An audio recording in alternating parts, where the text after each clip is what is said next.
year of 1992 saw a big rise in the amount of priests molesting children. On October 9, 1992, Sinead O'Connor appeared on SNL. Having been abused as a child, she decided to voice her protest by singing Bob Marley's song War, at the end of which she ripped apart a picture of the Pope. Good over evil.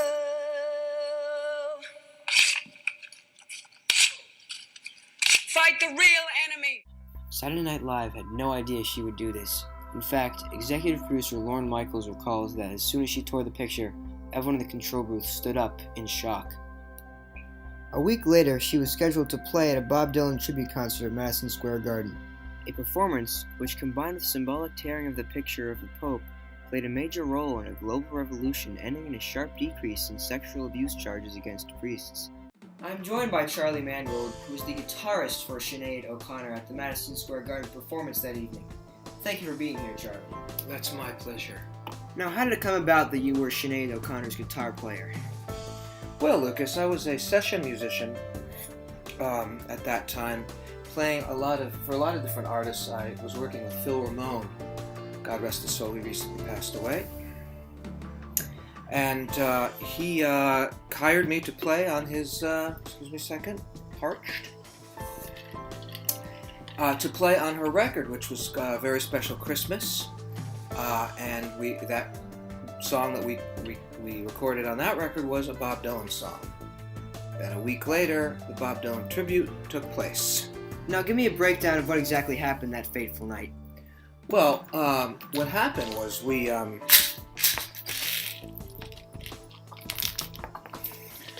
were backstage, strangely small corridor in the back of the Madison Square Garden stage, and we walked up. For as far as I could tell, the crowd was cheering mostly at this point. We all walk up. I sat right next down to Sinead. Yes, I believe we have a clip of that. Ladies and gentlemen, Sinead O'Connor.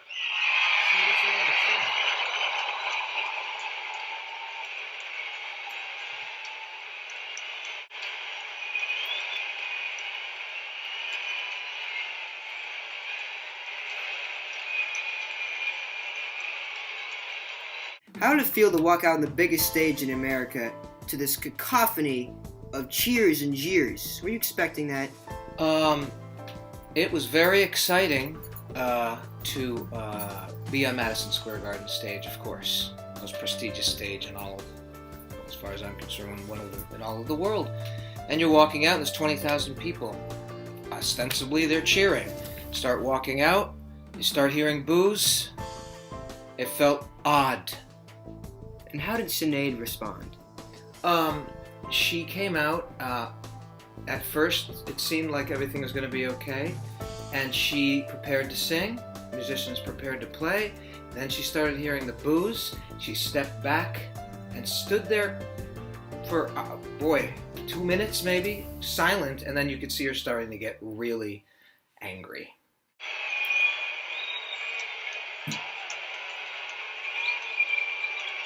Did any of you musicians ever attempt to start the song? The only person that started to play was the idiot keyboard player. He kept trying to play. At one point, if you look at the video, you can see her saying, "Stop it! I'm the boss here." I wasn't going to get in her way.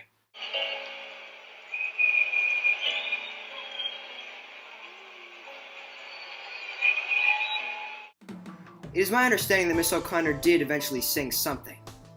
Yes, she performed War by Bob Marley, and she had done that a week prior at Saturday Night Live, right when she ripped up the picture of the Pope. And she performed it at the Garden this time. I must say, she performed it with spitting vitriol, if I may be so bold as to use those terms. Okay, turn this up until the philosophy. And what exactly happened when she finished? After she finished ranting, she walked back and basically fell into Chris Christopherson's arms. He had just a few minutes before said, "Don't let the bastards get you down." So I looked over at Sinead, and she appeared to be holding back vomit. So what happened after that? We all walked off the stage with our tail between our legs. We went back to the green room where I attempted to have intercourse with Sheryl Crow. Oh. And then Sinead walked in, and there was all kinds of hugs and tears, and we all went out and drank many, many pints of Guinness and smoked quite a bit of Mary Jane, as they called it then. Grass, they used to call it. Kids, you stay in school. After that, interestingly, she pretty much gave up music. Gee, I wonder why. And here's the strange twist to the story. She became a Catholic priest. With one simple act, Sinead O'Connor made history. Not only did she become the first singer ever to be booed off of Madison Square Garden, but also the first to be booed off any stage due to matters of expression and free speech. More importantly, Sinead's act of defiance proved to be instrumental in changing the guidelines for priests all around the world. In Canada, for example, just months after Sinead's performance, the Canadian Conference of Catholic Bishops unveiled much tougher guidelines for priests, making it much harder for abusers to slip through the cracks. These guidelines put in place all over the world had a large effect. The amount of sexual abuse charges against priests fell from 75 in 1990 to 1992 to just 58 in the 4 years following.